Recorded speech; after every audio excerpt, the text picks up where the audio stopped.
Border اکثر و بیشتر بند کر دیا جاتا ہے، جس سے علاقے میں غربت اور افلاس بڑھ جاتی ہے، جبکہ دوسری جانب پاک ایران بارڈر پر باڑ لگانے کا کام بھی تقریباً مکمل ہو چکا ہے۔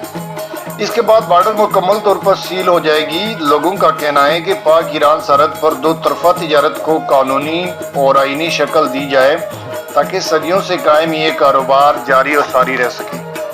پنجگور ایک طویل تاریخ رکھتا ہے، جہاں مختلف ادوار میں مختلف حکمرانوں نے حکمرانی کی، جن میں بلیدی، گچکی اور دیگر شامل ہیں۔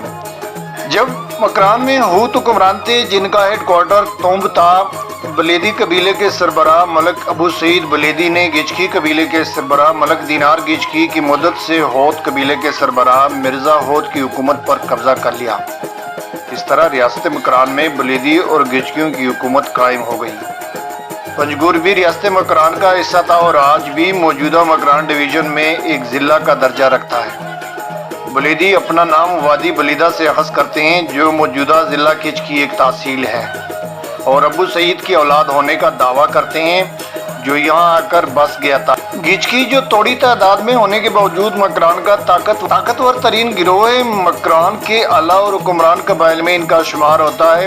ان کے بارے میں کہا جاتا ہے کہ ایک بلوچ سردار کو اولاد نہیں تھی، اس نے ایک راجپوت مار سنگھ کو اپنا بیٹا بنایا تھا، جس کی نسل سے یہ ہیں۔ کچھ مورخ لکھتے ہیں کہ یہ گچکی برصغیر کے علاقے راجستھان سے آئے تھے، جہاں وہ پنجگور کے علاقے گچک کے علاقے میں رہائش پذیر ہوئے۔ یہاں انہوں نے بلوچوں سے شادی کی اور مسلمان ہوئے۔ ان سے جو بچے پیدا ہوئے وہ علاقہ گچک کی وجہ سے گچکی کہلانے لگے، اور اب وہ بلوچ ہی کہلاتے ہیں۔ ریاست مکران اور ریاست کلات کے درمیان مسلک، نمازی اور ذکری کی جنگ چڑھ گئی۔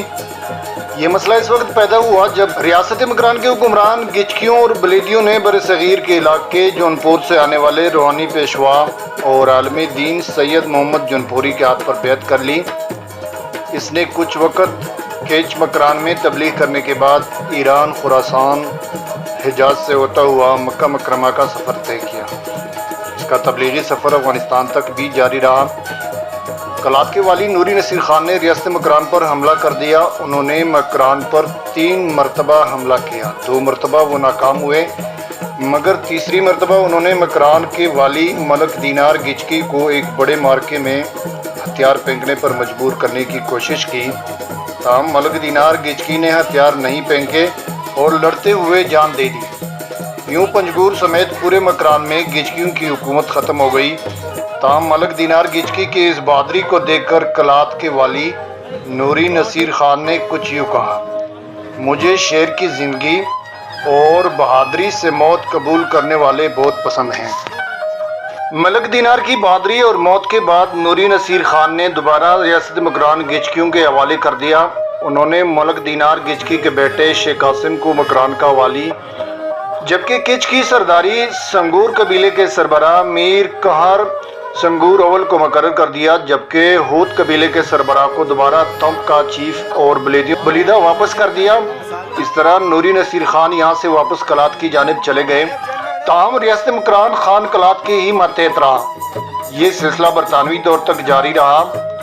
مکران ایک خود مختار نوابی ریاست تھی جو 1955 تک قائم رہی۔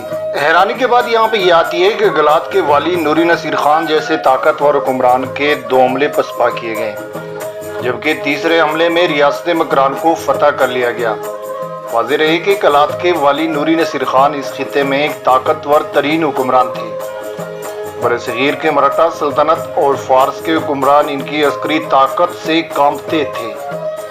نوری نصیر خان نے درانی سلطنت کے بانی احمد شاہ ابدالی کی سلطنت کو توسیع دینے میں اہم کردار ادا کیا تھا۔ نوری نصیر خان نے پانی پت کی جنگ جیت لی۔ انہوں نے فارس کے حکمرانوں سے احمد شاہ ابدالی کی جنگ لڑی اور ہرات جنگ میں بھی فتح حاصل کی، اور اس جنگ کے بعد احمد شاہ نے بلوچوں کو شالکوٹ تحفے میں دے دیا۔ شالکوٹ موجودہ کوئٹہ کا قدیم نام ہے۔ کاش ہمارے موجودہ حکمرانوں کو بلوچوں کی تاریخ سے ان کی عسکری طاقت کا اندازہ ہوتا، اور اس تاریخی پس منظر کے تناظر میں بلوچستان کی موجودہ صورتحال کے پیش نظر پالیسی مرتب کرنے کی ضرورت ہے، کیونکہ بلوچستان کا مسئلہ بندوق کے نوک سے حل نہیں ہو سکتا۔ بلکہ یہ ایک سیاسی، آئینی، قانونی اور انتظامی مسئلہ ہے۔ ان بنیادوں پر موجودہ بلوچستان کے مسائل کا حل ڈھونڈا جائے، وگرنہ میر نوری نصیر خان، ملک ابو سعید بلیدی، ملک دینار گچکی اور میر آزار ہود کی اولادوں سے جنگ لڑنا نہ صرف مشکل ہے بلکہ ناممکن بھی ہے۔ بلوچستان کے ضلع پنجگور کا شاہو قلندر مزار کنڈرات میں تبدیل ہوتا دکھائی دیتا ہے، لیکن آج بھی مقبرہ کی زیارت کرنے والے کہتے ہیں کہ انہیں یہاں جو سکون ملتا ہے وہ کئی اور گھر پہ نہیں ملتا۔ روایت کے مطابق صدیوں سے موجود مقبرہ کو شاہو قلندر کے نام سے جانا جاتا ہے، لیکن تاریخ میں اس کے بارے میں زیادہ مستند معلومات نہیں ملتی۔ بعض مقامی اس گنبد کو کسی صحابی کا مزار قرار دیتے ہیں اور بعض اسے قدیم زمانے کے معروف صوفی بزرگ شاہو کے نام سے منسوب کرتے ہیں۔ پنجگور کے وسط میں چتکان کے علاقے غریب آباد میں رخشان ندی کے کنارے اس گنبد کا طرز تعمیر اور اس میں استعمال ہونے والا پتھر بھی خاص اہمیت رکھتا ہے، لیکن گزشتہ کئی سالوں سے یہ مقبرہ عدم توجہی کا شکار ہے اور اس کی تعمیر میں استعمال ہونے والی اینٹیں اور پتھر آہستہ آہستہ دیوار سے گرنا شروع ہو گئی ہیں۔ اس مقبرہ نما گنبد کے بارے میں علاقے کے ایک 95 سالہ بزرگ محمد شریف نے بتایا کہ 100 سال سے میں چشمدید گواہ ہوں کہ یہ مقبرہ اسی حالت میں موجود ہے۔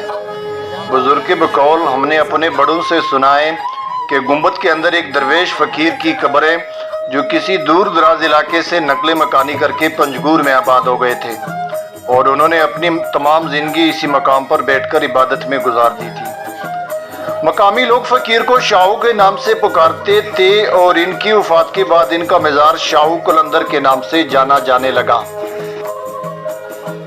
یہ تھی ہماری آج کی تاریخی ڈاکومنٹری جو کہ پنجگور کے بارے میں تھی۔ اگلی ولاگ تک ہماری تاریخ ناک کچھ لمحے کے لیے سستا آئے گی، جبکہ زندگی کی شرط پر ایک اور تاریخی ولاگ جو کہ نوری نصیر خان کے حالات زندگی، جنگی جنون، بہادری اور طرز حکمرانی کے بارے میں ہوگی۔ تب تک کے لیے مجھے دیجیے گا اجازت، لیکن اپنا بہت سارا خیال رکھیے گا۔